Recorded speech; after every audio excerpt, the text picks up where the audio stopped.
Dirk Auque, donc on va commencer dans le domaine général de la défense et de l'espace. Moi, j'ai envie de vous demander tout de suite quelle est votre stratégie, quels sont vos axes de croissance dans le domaine de la défense et de l'espace, et si vous pouviez nous donner des exemples concrets.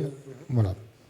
Bon, si on regarde un peu les champs de croissance pour les années qui viennent, bon, la première chose, c'est vraiment les avions de combat. Si je regarde un peu l'évolution dans les dernières 3 années, c'était pas toujours comme ça. Mais on a vu il y a un développement qui est très positif, surtout depuis la déclaration de 13 juillet 2017 entre la chancelière Merkel et le président Macron. On a vu il y a beaucoup de projets européens qui poussent maintenant vraiment l'évolution, surtout aussi pour les avions de combat. Déjà, premièrement, on voit déjà maintenant même des pays comme l'Allemagne, ils vont encore commander des Eurofighter. On est en train de négocier ça. On a aussi le développement, comme c'était prévu dans la déclaration du 13 juillet. On commence la négociation pour le Eurodrone. Après, ça c'est plus un sujet aussi pour le budget la semaine prochaine. Il y a le SCAF qui est très important. C'est l'avion de combat du futur. Là, on voit aussi qu'on est bien avancé et que ça va donner beaucoup de croissance pour les années et même pour les décades qui viennent. Pour l'espace, il y a aussi, on a bien commencé cette année, on voit il y a une évolution. Déjà, le marché de télécom est en train de se reposer. Deuxièmement, on a aussi bien avancé avec les constellations. Cette année, on a lancé les premiers 6 satellites de OneWeb, c'était fin février, début février, et tous les 6 satellites marchent très bien et donnent les signaux comme on a prévu. Et ça, c'est maintenant l'indication qu'on va lancer la production à partir de cet été. Et on va produire les 648 satellites en 2 ans et les lancer aussi. Ça veut dire dans 2 ans, on a une constellation complète de OneWeb dans le Léo. En parallèle, on voit aussi un bon développement pour tous les satellites, observation, navigation et tout ça, où on est bien positionné. Et on croit aussi que dans les années qui viennent, bien sûr, il y a la question, qu'est-ce qu'on fait comme Europe pour tout ce qui est space exploration? Qu'est-ce qu'on veut faire pour la Lune, pour la Mars? Quelle position l'Europe veut prendre dans cette compétition? Est-ce qu'on est sous-fournisseur? Est-ce qu'on a une ambition plus grande?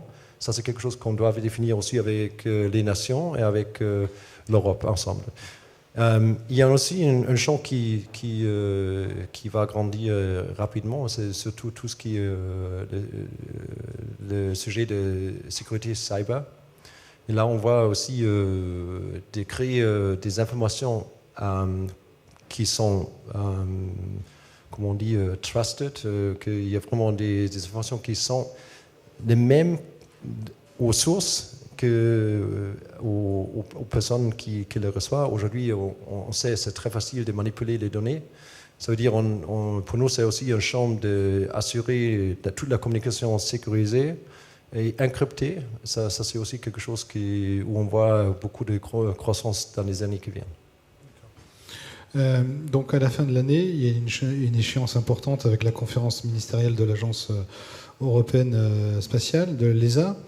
Aujourd'hui, on dit, enfin voilà, à peine lancé, Ariane 6, on parle déjà d'une Ariane Next, une Ariane 7, on ne sait pas trop.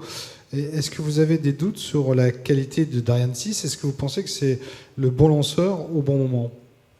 Bon, ça c'est toujours une question qui je sais, qui est bien discutée au public aussi. Si on regarde, Ariane 6 va faire exactement ce qu'on a défini ensemble avec les institutions, les nations et l'industrie. 2014, on a défini les objectifs pour Ariane 6 et on va y arriver. Le problème est, la compétition ne dort pas et on a vu qu'il y a des mouvements assez rapides. Et ça veut dire qu'on ne peut pas arrêter avec Ariane 6. Et pour ça, bien sûr, j'ai vu Antoine, il y a aussi, André Hubert-Roussel n'est pas là, mais on est en train de regarder bien sûr avec Ariane Group, qu'est-ce qu'on peut faire dans les prochaine étape pour définir la mission d'Europe pour les lanceurs. Parce que, à mon avis, c'est quand même une question de souveraineté. Pour l'Europe, c'est très important d'avoir un accès indépendant pour l'espace. Et c'est sûrement important pour les années qui viennent. Parce que si on regarde un peu comment la compétition pour l'espace va se développer, en ce moment, ça devient de plus en plus une compétition surtout chinoise et américaine. Et je crois quand même que l'Europe doit prendre sa rôle et doit définir comment on va compéter. Et en plus, comment on va aussi assurer que si on veut lancer des satellites, bien sûr aussi des satellites militaires, que ce soit assuré par des lanceurs européens. D'accord. Justement, vous avez parlé d'une préférence européenne, ce que tout le monde attend d'ailleurs. La France le fait, l'Allemagne commence à y venir, même si effectivement les satellites Sara seront lancés par SpaceX. Cette préférence européenne, le groupe Airbus l'appelle depuis longtemps. Est-ce que vous pensez qu'un jour elle va voir le jour ?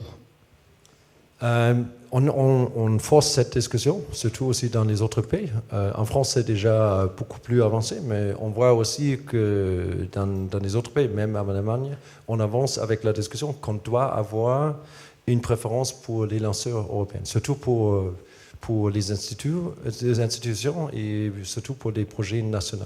Et là, je crois on va y arriver dans les discours qui sont déjà en train de...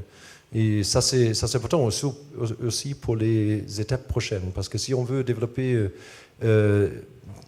plus de projets comme Ariane Next, on doit assurer qu'on a assez de projets, surtout basés sur les nations et les institutions, parce que sinon on ne peut pas être compétitif sur les marchés commerciaux. Alors, il y a un deuxième sujet qui est important en France, qui l'est également en Allemagne. On attend aujourd'hui le discours du président de la République française, Emmanuel Macron, sur un éventuel changement de doctrine dans le domaine de l'espace. Est-ce que la France va passer du défensif à l'offensif ? Est-ce que vous, Airbus, vous avez déjà réfléchi, j'imagine que oui, à de nouveaux programmes, par exemple dans la surveillance de l'espace ? Bon, à mon avis, si on regarde l'espace, on ne peut pas laisser le sujet des militaires dehors. Il faut qu'on commence à discuter aussi comment l'Europe va se placer dans ce domaine. Et j'étais très ravi d'écouter l'année dernière que Florence Pagny, la ministre de Défense, a déjà touché ce sujet. Et elle a dit dans la stratégie de défense du futur, aussi l'espace va jouer un grand rôle. Et ça, c'est une discussion qui manque encore en Allemagne, mais je suis sûr qu'on va y arriver. Et si on regarde un peu le développement, on se voit autour de nous partout. Les Américains, les Russes, les Chinois, ils le font déjà. Et ça veut dire qu'on doit aussi avancer dans ce domaine. Il y a beaucoup de domaines où on ne peut pas commencer parce qu'on veut quand même savoir qu'est-ce qui se passe dans l'espace. Est-ce qu'il y a des satellites qui sont trop proches de nos satellites militaires? Et s'ils sont très proches, qu'est-ce qu'ils font? Et là, il faut aussi des nouveaux développements. Et on a déjà lancé quelques projets. Un projet qui s'appelle SpaceTac. C'est une satellite avec un bras robotique et aussi avec des caméras. Ça peut s'utiliser pour plusieurs choses. Ça peut s'utiliser pour faire des assemblages à LEO et transporter des satellites à GEO. Ça se peut utiliser aussi, bien sûr, pour surveiller qu'est-ce qui se passe autour des satellites. Et je crois quand même qu'on doit avoir ces capacités pour protéger nos capacités et nos ressources. Et ce SpaceTech, à quel horizon on pourrait... évidemment avec des financements publics, à quel horizon on pourrait avoir un tel système? Bon, on a commencé comme société déjà depuis 2 ans de travailler ici, mais maintenant il manque encore un pouce avec des financements gouvernementaux. Si on les reçoit, on va avancer rapidement. Hein. En France, on a entendu dire que dans l'espace, il fallait, en tout cas, on poussait vers un rapprochement des activités satellites d'Airbus et de Thales. Est-ce que pour vous, ça a du sens? Est-ce que c'est une possibilité ou ça fait partie d'une palette de discussions? Bon, bien sûr, c'est quelque chose qui est important à analyser. On ne peut pas dire que ça ne fait pas de sens, mais il faut aussi, bien sûr, regarder sur le sujet de l'antitrust, qu'est-ce qu'on peut faire. Est-ce que ça, surtout si on voit l'exemple de Siemens Alstom, il faut qu'on regarde, est-ce qu'on a vraiment des chances d'analyser des collaborations comme ça, ou est-ce qu'on va être bloqué même si on veut, est-ce qu'on va être bloqué déjà par les systèmes européens? Et ça, il faut clarifier avant d'avancer avec des analyses plus profondes. Si on peut trouver une solution pour tout ce qui est antitrust, bien sûr, ça vaut la peine de regarder. Est-ce qu'on a déjà fait toute l'analyse? Non. Mais c'est quand même une option pour le futur. J'ai l'impression que ce dossier est un petit peu ce qu'on appelle en France un serpent de mer qui revient tous les 5 ans, grosso modo. Oui. J'ai l'impression qu'il y a eu en 2016 une tentative déjà et ça n'a pas été concluant, donc on revient un peu en arrière. Non, mais bon, ça, je suis sûr, si on ne trouve pas une solution bientôt, ça va revenir tous les 5 ans comme avant. C'est quand même, on voit, on n'est pas tout seul, et on n'est pas seulement tout seul en Europe, il y a quand même des compétiteurs globaux. Et la question est toujours comment on peut positionner les compétences européennes contre la compétition globale. Est-ce qu'on peut se vivre avec les compétences qu'on a? Est-ce qu'on peut être state of the art ou non? Et pour ça, il faut bien sûr analyser aussi, est-ce qu'il y a des moyens pour avancer avec les statuts qu'on a en Europe pour être plus compétitif global. Et pour ça, je ne peux pas répondre, je n'ai pas une solution aujourd'hui, mais bien sûr, on va toujours analyser toutes les options. Alors, avant d'aborder les grands programmes de défense militaire européens sur lesquels Airbus travaille en coopération avec différents acteurs européens, dont Dassault et d'autres, on va parler un peu d'intelligence artificielle. Est-ce que c'est vraiment une rupture dans le domaine de la défense? Et pour vous, Airbus, c'est une révolution pour tout ce qui est défense et espace? Pour nous, c'est plutôt une évolution. Je ne crois pas que c'est vraiment une révolution parce qu'on travaille avec le machine learning, avec des algorithmes, avec l'intelligence artificielle depuis longtemps. Si on regarde qu'est-ce qu'on fait avec l'analyse des images à satellite, c'est déjà de l'intelligence artificielle depuis des décades. Qu'est-ce qu'on fait? On regarde toutes les photos, vidéos qu'on fasse, mais il faut séparer les photos et vidéos de mauvaise qualité des photos qu'on peut utiliser pour les clients. Il y a déjà, on ne peut pas utiliser des photos avec des nuages. Il faut séparer ça. Mais pour un algorithme, de savoir la différence entre le nuage et une montagne avec de neige, c'est pas si facile. Déjà, pour ça, on a appris depuis des années déjà comment on doit entraîner les algorithmes pour avancer avec la technologie, avec les logiciels, pour les services qu'on a déjà intégrés depuis des années. Ça existe, mais bien sûr, maintenant, il y a d'autres champs d'exploration. Il y a aussi déjà les champs de sécurité cyber, encore une fois, parce que les attaques deviennent chaque année plus sophistiquées. Et là, bien sûr, il faut qu'on continue à développer tout le temps pour être préparé aussi de défendre tous les systèmes qu'on a aujourd'hui. Et là, il faut aussi entrer pour les intelligences artificielles pour tout ce qui est cyber. D'autre part, si on regarde tout ce qui est SCAF, on ne parle pas seulement d'un avion de combat de 6e génération, on parle aussi d'un combat cloud, on parle de systèmes de connectivité standardisés, des systèmes de communication standardisés. Dans tout ça, on va mettre aussi des algorithmes pour analyser toutes les informations qui sortent des systèmes pour redistribuer après l'intelligence commune. Et ça doit être en temps réel. Ça va être big data qui doit être analysé avec des algorithmes bien avancés. Et surtout, ça va être aussi une discussion européenne. Qu'est-ce qu'on va partager entre les nations pour améliorer les systèmes? Et donc l'intelligence artificielle, Pour vous, principalement, c'est une aide à la décision et pour l'industriel, et puis pour l'opérationnel, une aide à la décision pour tirer un missile ou faire autre chose. Oui, ça c'est ça. Et bon, bien sûr, il y a toujours, normalement, on est toujours confronté avec la discussion éthique.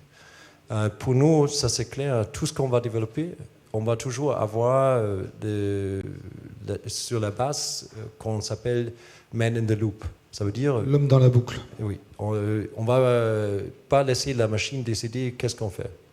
Et là, ça c'est important. Et même toute l'industrie européenne a décidé qu'on suit avec ces conditions. Et ça c'est vraiment important pour tous les développements des futurs qu'on garde ces conditions. Donc on va rentrer un peu dans le vif du sujet de la coopération franco-allemande, un domaine qui a été relancé depuis l'arrivée d'Emmanuel Macron à l'Élysée. Quels sont les programmes qui sont aujourd'hui les plus avancés, les plus sûrs, sur lesquels Airbus peut compter? Bon, il y a trois qui sont vraiment bien avancés. Il y a le premier que j'ai déjà mentionné, c'est Eurodrone. Eurodrone, on a terminé l'offre le 29 mai. Bien sûr, maintenant, il y a le temps de... Un processus de négociation. Négociation, ça va prendre quelques mois. Et bon, ça ne va pas être facile parce que c'est quand même un projet qui est assez grand. Et bon, en Europe, on n'a pas vraiment une bonne base pour les drones. Mais je crois quand même que c'est une occasion qui est exceptionnelle pour l'Europe. On peut garder toutes les capacités qui sont nécessaires pour les drones, pour tout ce qui est autonomie. Et si on n'arrive pas à résoudre ça avec nos clients, on a vraiment un problème pour le futur. Parce que si on laisse tomber cette fois, ça veut dire dans le futur, on va acheter seulement des drones américains ou israéliens. Ça veut dire que c'est vraiment important qu'on réalise ce projet européen. Mais c'est pas une option de laisser tomber. Non, à mon avis, non. On a fait un bon travail, surtout avec nos collègues d'Assaut et Leonardo. C'était très intensif et on a bien avancé. Et maintenant, je suis sûr, on va trouver aussi des solutions pour nos clients qui vont être bien et qui vont développer les capacités qu'on a besoin pour les futurs. Deuxièmement, c'est le SCAF. Le fameux SCAF. Oui, ça c'est vraiment un projet qui, à mon avis, qui est impressionnant. Il ne faut pas oublier, le SCAF existe seulement depuis 13 juillet 2017. Avant, c'était en Allemagne, on a commencé cette discussion avec la succession des Tornado. Parce qu'on a su qu'il faut une succession pour le Tornado. Et on l'a appelé Next Generation Weapon System. C'était qu'un avion. Après, pour la préparation des déclarations de 13 juillet, on a réfléchi en Europe, qu'est-ce qu'on peut faire mieux pour vraiment avancer, pour être plus compétitif sur la compétition globale. Et là, on a dit qu'il faut créer quelque chose qui n'était pas fait avant. Et comme ça, on a créé l'idée de SCAF, qui est un avion de combat avec des drones, avec des swarms de drones. En plus, mais aussi avec la Combat Cloud, pour partager les informations et pour intégrer aussi les systèmes qui existent déjà aujourd'hui, pas seulement pour les avions, mais aussi pour tous les systèmes de terre et de marine. Et ça, c'est quelque chose qui n'existait pas avant. Sur le SCAF, bon, c'est logique, les négociations ont été compliquées, et avec Dassault et avec les autres industriels, c'est normal. Et c'est compliqué de définir aussi ce que va être l'aéronautique militaire dans les 30 prochaines années. Donc ça, c'était compliqué, mais apparemment, vous êtes proche d'atterrir sur un accord. D'ailleurs, vous allez peut-être annoncer des accords au Salon du Bourget la semaine prochaine. Comment va se passer quand même, enfin si vous pouvez le dire évidemment, comment va se passer l'organisation industrielle de SCAF? Alors il y a 5 piliers, et je crois dans 5 piliers, sur les 5 piliers, il y a 3 piliers où vous êtes, entre guillemets, maître d'œuvre. Bon, ça c'est bien sûr, ça c'est une question qui est un peu sensible toujours, parce que bien sûr, tous les nations qui donnent des financements veulent aussi qu'on partage le travail de cette manière. Ça, c'est déjà la première complexité. Après, on a commencé pas seulement avec Dassault pour le système complet et pour l'avion, mais il y a d'autres partenaires comme MBDA pour les systèmes de remote carrier. Il y a Thales pour tout ce qui est système, Combat Cloud, connectivité, tout ça, électronique. Il y a bien sûr la collaboration des moteurs entre MTU et Safran. Ça, c'est déjà une complexité qui n'est pas facile à gérer. Mais je suis très optimiste. Dans les mois qui sont passés, on a fait beaucoup de progrès pour trouver des bonnes solutions pour assurer que le travail entre la France et l'Allemagne est bien partagé, que aussi pour l'élite, on a trouvé des bonnes solutions, que les IP sont partagés, que dans le futur aussi, les deux pays ont la capacité de développer sur la base de ces projets. Et à mon avis, il faut aussi être quand même un peu optimiste, parce que si on regarde la déclaration du 13 juillet 2017, la déclaration High Level Court Agreement, c'était avril 2018. En ce moment, on a aussi signé l'accord entre Dassault et Airbus. Une semaine avant, même dans notre société, tout le monde a dit c'est pas possible. On a signé. Après, on a préparé toutes les discussions, mais on a eu une contrainte en cette époque, parce qu'en Allemagne, on a eu encore une étude pour les SCAF, Next Generation Weapon System, qui était seulement terminée au mois d'octobre. On ne pouvait pas lancer une deuxième étude en parallèle. Et quand c'était terminé, dans quelques jours, on a reçu le request for proposal de la DGA pour la première étape. On a répondu dans 2 semaines, ensemble avec Dassault. On a négocié dans 4 semaines. On a signé la première étape déjà au mois de janvier et on est en train de travailler déjà dessus. Si on regarde la cadence des éléments et des événements, c'est quand même exceptionnel pour un projet européen de faire ça avec cette vitesse. Pour ça, oui, on peut améliorer encore quelque chose, mais je crois quand même que toutes les équipes ont travaillé très très bien ensemble pour réaliser ça.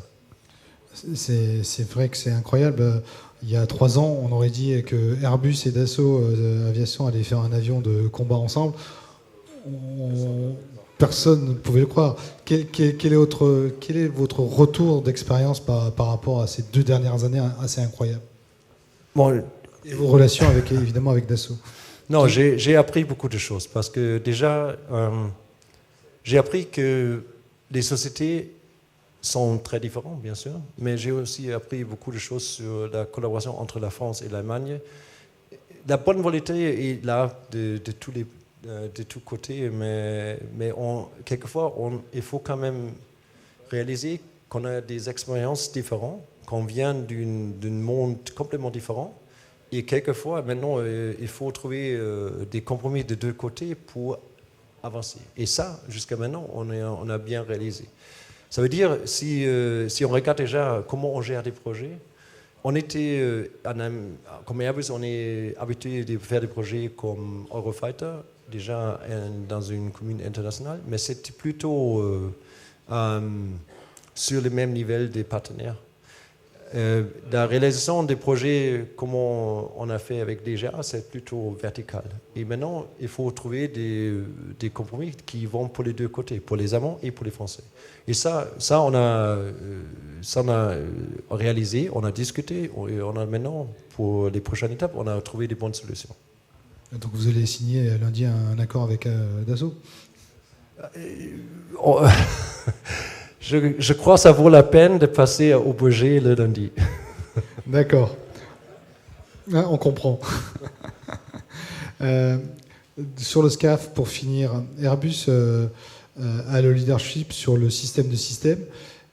Estimez-vous que cette activité est vraiment le domaine qui a le plus de valeur aujourd'hui? Je ne crois pas qu'on peut dire quelle est la plus-value, parce que le système de système est seulement important si tous les modules sont bien intégrés. Ça veut dire que l'avion a une grande importance, le remote carrier a une grande importance, la Combat Cloud est très important. On ne peut pas dire qu'il y a un élément qui est plus important que l'autre. Je crois que c'est vraiment important qu'on va développer tous les modules à même vitesse pour réaliser quelque chose qui n'est pas seulement un avion, et qui est quelque chose de beaucoup plus grand pour démarrer vraiment la collaboration européenne.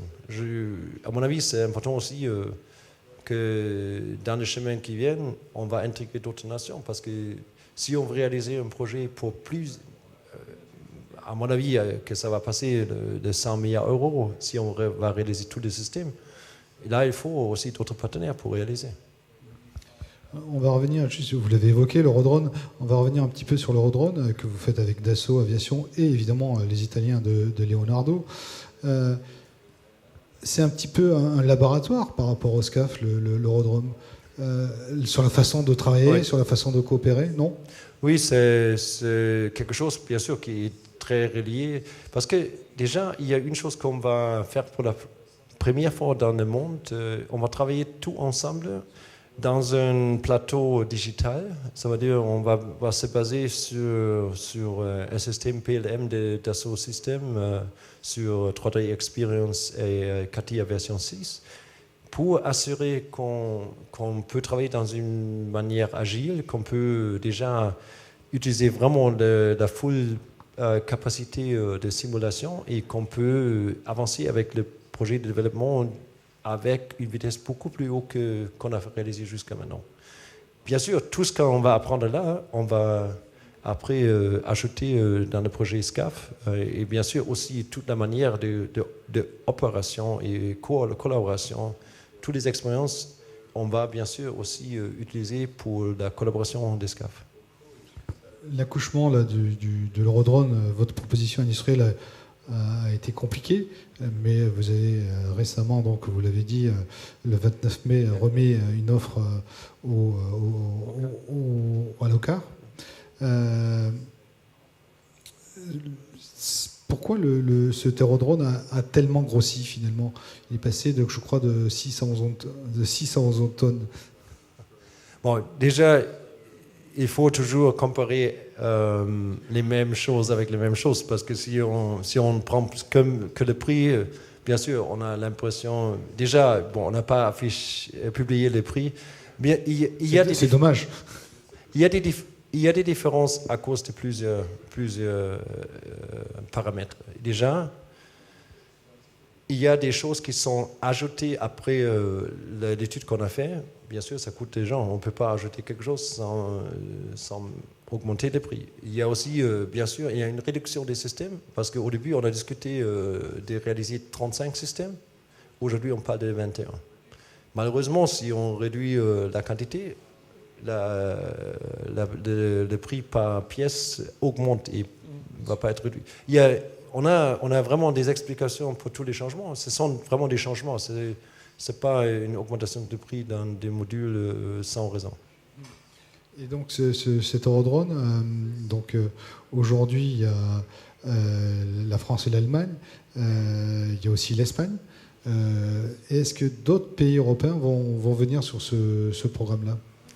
À mon avis, si on travaille bien et si on montre clairement qu'on va travailler dans une manière agile, je crois qu'on va créer un système qui va être très capable, qui va être vraiment la base pour aussi l'exportation, pas seulement dans les pays voisins, mais aussi dans d'autres pays, parce que c'est quand même un drone avec des capacités qui sont exceptionnelles. C'est aussi pas un petit drone, c'est quand même un drone de 16 à 25 mètres et avec un poids de 11 tonnes. C'est quand même assez grand, mais ça va être un drone très très capable. Donc vous avez des prospects très sérieux et en Europe et en dehors de l'Europe? Non, tout à fait d'accord. Ouais. Sur la question de l'exportation, donc en France, il y a quand même des craintes de la part, sur ce qui se passe en Allemagne. Vous êtes vraiment au cœur des deux pays qui sont l'Allemagne et la France. Quelle est votre analyse de la situation allemande, d'autant plus qu'aujourd'hui, dans le SCAF, il est important de dire aux industriels qu'est-ce qui pourra être exporté ou pas, quoi. Non, on fait cette discussion presque chaque semaine à Berlin, parce qu'on a dit clairement au gouvernement allemand, si on veut réaliser les projets franco-allemands, on doit trouver une solution pour l'exportation. Si on reste sur la position aujourd'hui, on ne va pas créer des démonstrateurs, on ne va pas créer un projet Eurodrone et on ne va pas créer un projet SCAF. Ça, c'est clair. Et à mon avis, il faut trouver une solution le plus tard, vraiment le plus tard, avant l'été de l'année qui vient, parce que là, on va entrer dans des phases sérieuses pour les projets. Et jusqu'à là, on doit avoir une solution qui ne dépend pas d'un gouvernement. Ça doit être une solution qui va rester pour quelques années qui viennent et qui va être stable, parce que sinon, je suis sûr que la France ne va pas signer un contrat avec l'Allemagne. Mais vous pensez que, vu la situation politique allemande, il y a une possibilité de signature avec la France? Enfin, j'imagine que vous êtes au courant des négociations, mais est-ce que vous êtes optimiste? Je suis optimiste, parce que je crois quand même que tout le monde en Allemagne réalise que ces projets sont vraiment le cœur pour la défense européenne. Si on ne peut pas réaliser ce projet, on va avoir des problèmes en Europe et on va avoir des problèmes avec l'industrie française et avec l'industrie allemande. Et il faut qu'on trouve une solution. Et je sais qu'il y a des efforts des deux côtés pour vraiment avancer avec la question de l'exploitation. Alors, en dépit de votre coopération sur le SCAF et sur l'Eurodrone avec Dassault, les affaires continuent. Le Rafale et l'Eurofighter s'affrontent dans 2 pays européens qui sont la Finlande et la Suisse. Ça se passe comment pour vous, pour l'Eurofighter? Mais c'est la vie, bien sûr. On travaille bien ensemble pour le SCAF et pour l'Eurodrone, mais on fait bien sûr la compétition entre Rafale et Eurofighter. Et bien sûr, on pense que Eurofighter est mieux positionné pour les affaires de la Suisse et pour Finlande. Mais ça, c'est la vie normale. On fait dans quelques domaines de business, on est partenaire, et dans d'autres domaines, on est compétiteur. Il y a des murs clairs entre les deux parties, et ça fait pas des émotions entre nous. Si je parle avec Eric Trappier, on va parler bien sûr de la bonne collaboration pour les sujets Eurodrone et SCAF. Et bien sûr, il sait qu'après, je vais faire tout pour gagner contre Rafale. Ce qui est logique. Non, mais ça, c'est normal. Il n'y a aucun problème et aucun souci dans la relation. J'ai quand même une question sur la Finlande, qui est plutôt pro-atlantiste. Est-ce que vous avez l'impression que la pièce va retomber du côté des États-Unis ou du côté européen, peu importe la plateforme européenne? Moi, comme je dis avant, je suis très optimiste qu'on va trouver des solutions européennes. Et à mon avis, c'est très important. À mon avis, l'Europe ne peut pas être dans une position où on dépend seulement d'un pays pour tout ce qui est défense. Et là ces projets ici maintenant sont des options qui sont vraiment une opportunité pour toute l'industrie européenne pour créer quelque chose qui va être très compétitif, très innovatif, et qui va donner aussi le confort aux pays européens qu'on peut exister aussi dans les années qui viennent. Et en plus, je crois, avec un projet comme SCAF, j'espère qu'on peut retourner à une époque où on va créer des innovations dans le domaine militaire qui arrivent après dans le domaine civil. Aujourd'hui, c'est le contraire. Depuis les années 80, on fait des innovations dans le civil et on utilise les innovations dans le domaine militaire.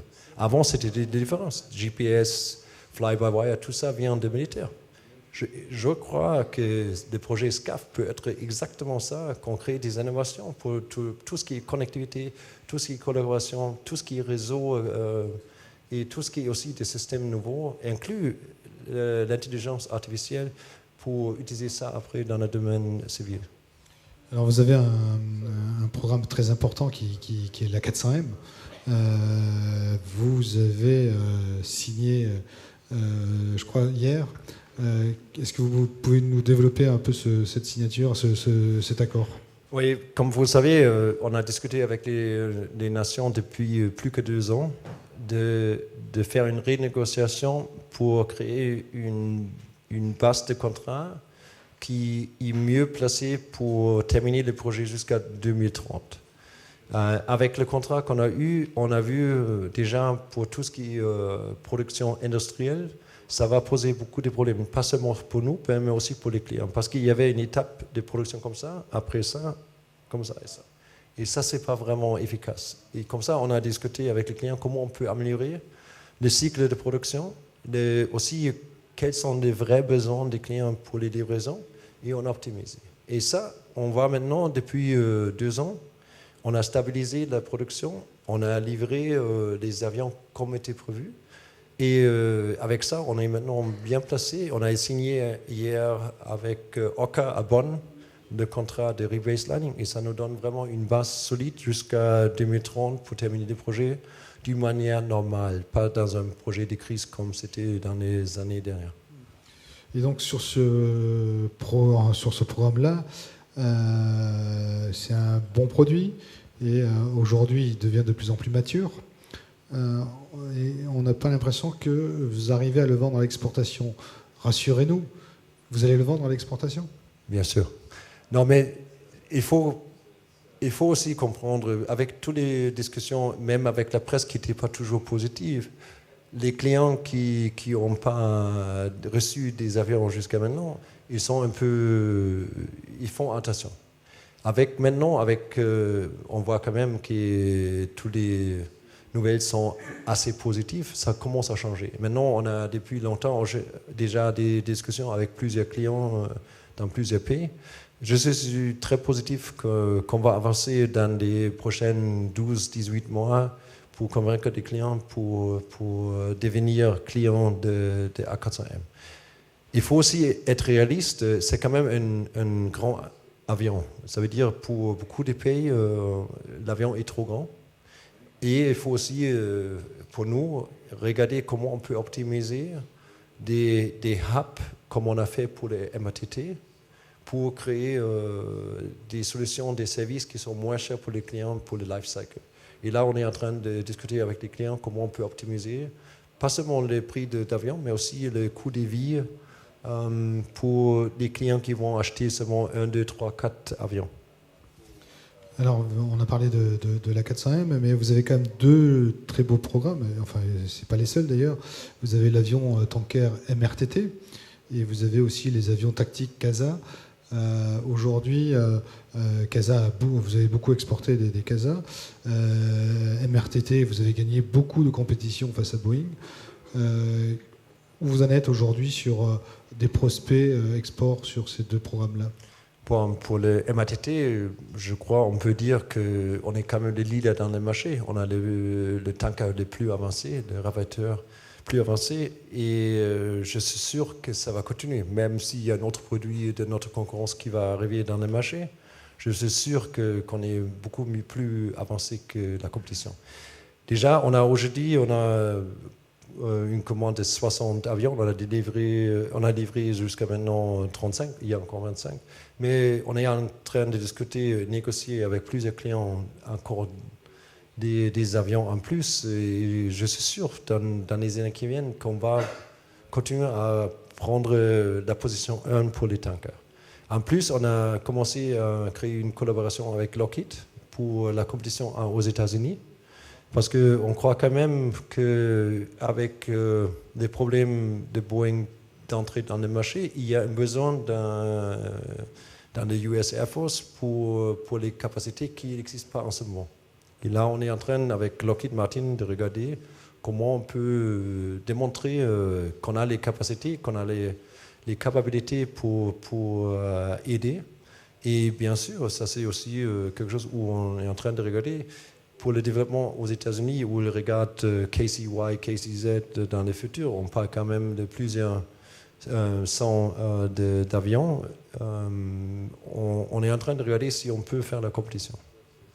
Juste une dernière question avant de passer des questions à la salle.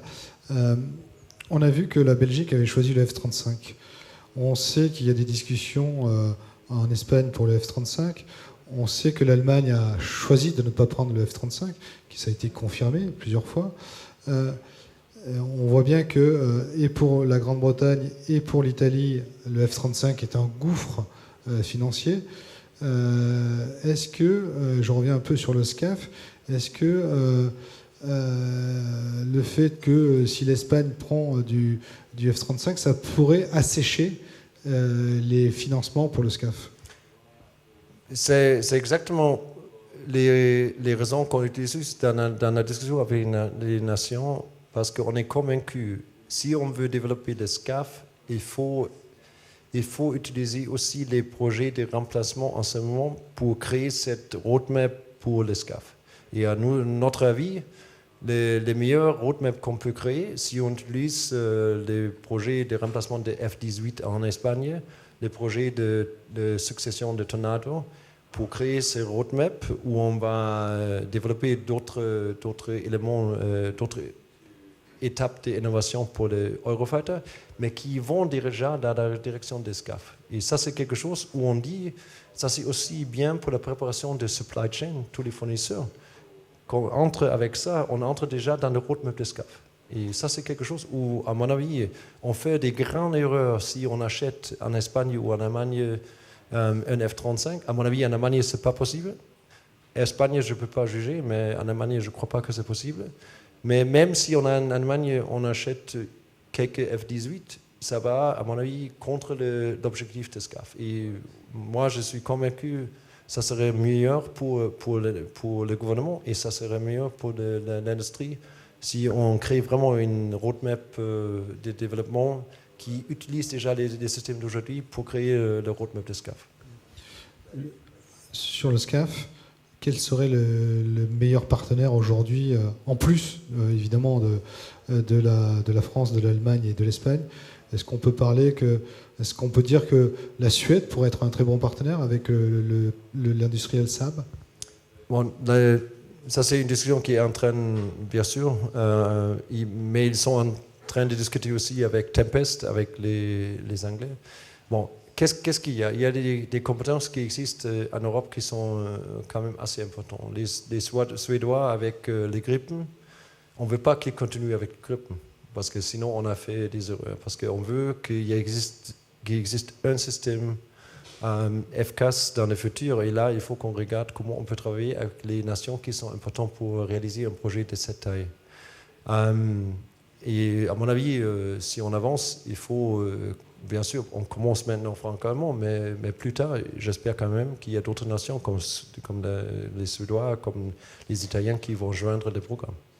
Ça c'est important aussi parce que l'investissement est tellement grand qu'on a besoin de travailler en Europe ensemble. Très bien. On va prendre les questions dans la salle. Alors, on va en prendre 4-5. Donc, qui veut en premier, monsieur? Là, juste en premier rang. Bonjour, Laurent Legendre, Airbus Développement. Est-ce que vous ne pensez pas que pour ces programmes spatiaux et de défense, nos partenaires, on doit aussi les chercher dans les startups? On a vu émerger dans le domaine de l'espace, dans le New Space, de nouveaux compétiteurs qui sont des startups. Et je ne parle pas de SpaceX, qui n'en est pas une, mais on a vu de vraies startups démarrer. Dans le domaine de la défense, avec le SCAF, il va falloir imaginer des solutions pérennes dans 30 ans, avec des technologies qui sont encore dans des laboratoires ou dans des startups. Si on a des systèmes de communication et qu'un jour un ordinateur quantique est capable de décrypter nos systèmes, il nous faudra des systèmes de cryptage quantique pour défendre nos systèmes de communication. Donc, est-ce qu'on ne doit pas aller chercher ces solutions-là dans ces startups? Oui, tout à fait d'accord. C'est un bon point. J'ai oublié à mentionner. Bien sûr, si on parle de SCAF, le SCAF va être opérationnel le plus tôt 2040. On ne peut pas imaginer d'aller dans les services avec un système qui est basé sur la technologie 2018. Ça veut dire, si on regarde un peu la vitesse de développement qu'on a vue juste à cause de ça, ça existe seulement depuis 2007. Si on voit la vitesse de développement, ça veut dire qu'on va avoir au moins 2-3 leapfrogging avant qu'on va en service avec le SCAF. Ça veut dire on doit augmenter les capacités au moins 2-3 fois pendant le développement pour être avec un produit qui est compétitif en 2040. Et ça c'est quelque chose qu'on n'a jamais fait. Et ça, c'est nouveau pour nous comme industrie, ça, c'est nouveau pour les clients, les nations. Et ça, c'est quelque chose, qui, bien sûr, où il faut travailler. Il faut travailler avec les startups, il faut travailler avec des institutions de recherche, il faut travailler avec des universités. Il faut vraiment utiliser les capacités communes qui existent en Europe pour assurer qu'on a un système 2040 qui est basé sur la technologie le plus vieux 2035. Et ça, c'est quelque chose qu'on n'a jamais fait. D'autres questions au premier rang? Oui, bonjour Dirk, Yann Magnan du groupe Randstad. Je me permets de poser une question qui est vraiment très importante, c'est celle liée à l'industrie 4.0. Tout va être connecté. Les usines changent, la transformation est énorme. Cette technologie, il va falloir l'accompagner avec des ingénieurs, former de nombreux ingénieurs, garder les talents, ce qui est déjà très difficile, que ce soit en Allemagne, que ce soit en France, en Europe, partout.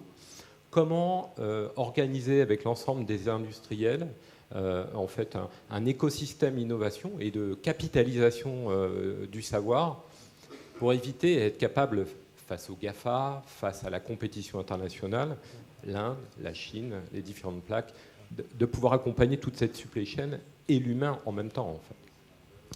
Oui, mais tout ça, on peut faire si on réalise un projet SCAF européen.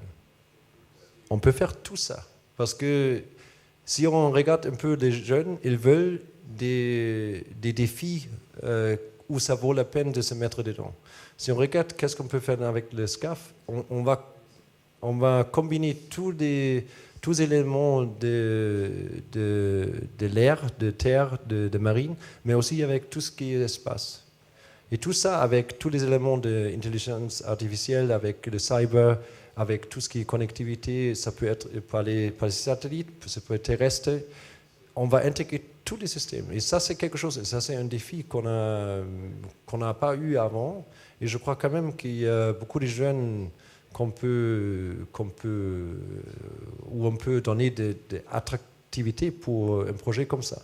Parce que là, il y a des recherches, là, il y a des innovations, là, il y a quelque chose qu'on n'a pas fait avant. Si on ne fait pas quelque chose comme ça, et ça, en combination, ce que j'ai mentionné avant, il faut définir l'ambition européenne pour l'espace. On n'a pas. Aujourd'hui, on fait des petits trucs, mais on n'a pas vraiment défini qu'est-ce qu'on veut faire dans l'espace. Il y a les Américains, ils l'ont bien mentionné, il y a un président qui dit on veut être sur la Lune en 2024, et on reste là. Après, il y a une vision de NASA pour les 30 ans qui viennent, qui est bien précise. Qu'est-ce qu'on fait chez nous? Qu'est-ce qu'on veut faire dans les 30 ans qui viennent? Est-ce qu'on veut être sous-fournisseur? Ou est-ce qu'on veut avoir une ambition nous-mêmes pour l'Europe? Et on veut créer quelque chose avec toutes les capacités qu'on a en Europe. Et on veut faire la compétition comme il faut. Et il faut aussi créer quelque chose qui va être là pour nos enfants et où on dit ça c'est l'Europe aussi dans l'espace. Alors juste une dernière question très rapide, vous la posez rapidement et une réponse rapide, dire Coque, s'il vous plaît, parce qu'on enchaîne. Très vite, merci.